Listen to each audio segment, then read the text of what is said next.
आप सुन रहे हैं किसान तक पॉडकास्ट गुड़ की डली।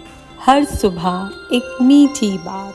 नमस्कार, मैं शिवानी अग्निहोत्री और आज की मीठी बात जुड़ी है हरियाणा से। हरियाणा के किसानों के लिए एक खुशखबरी है।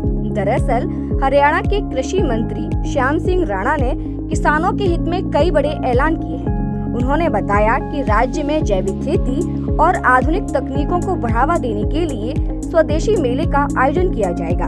इसके साथ ही सभी विभागों को स्वदेशी उत्पादकों और प्रोत्साहित करने में जोड़ा जाएगा, जिससे देश की अर्थव्यवस्था को मजबूती मिलेगी। कृषि मंत्री श्याम सिंह राणा ने यह भी जानकारी दी है कि 17 सितंबर से 2 अक्टूबर तक सेवा पखवाड़ा मनाया जाएगा। इस दौरान मंत्री और विधायक खुद किसानों से मिलकर रबी फसलों की तैयारियों पर चर्चा करेंगे और उनकी समस्याओं का समाधान भी करेंगे।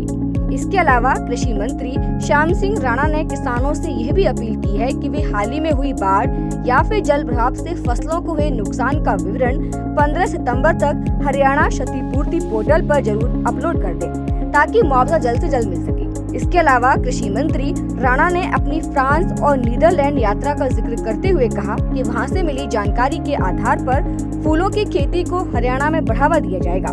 उन्होंने कहा कि कृषि विभाग अब किसानों को वैश्विक बागवानी तकनीकों से जोड़ने के लिए कदम उठाएगा।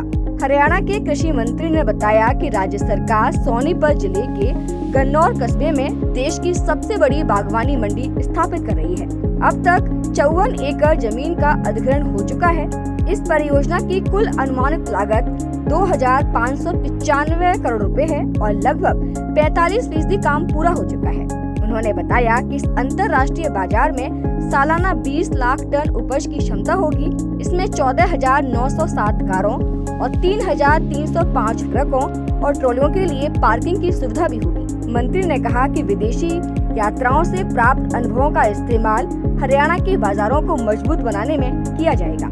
कुल मिलाकर हरियाणा सरकार खेती को नई दिशा देने और किसानों को वैश्विक स्तर पर सक्षम बनाने की दिशा में तेजी से काम कर रही है। खेती किसानी से जुड़ी ऐसी ही अच्छी और राहत भरी खबरों के लिए सुनते रहिए हमारा ये खास पॉडकास्ट गुड़ की डली।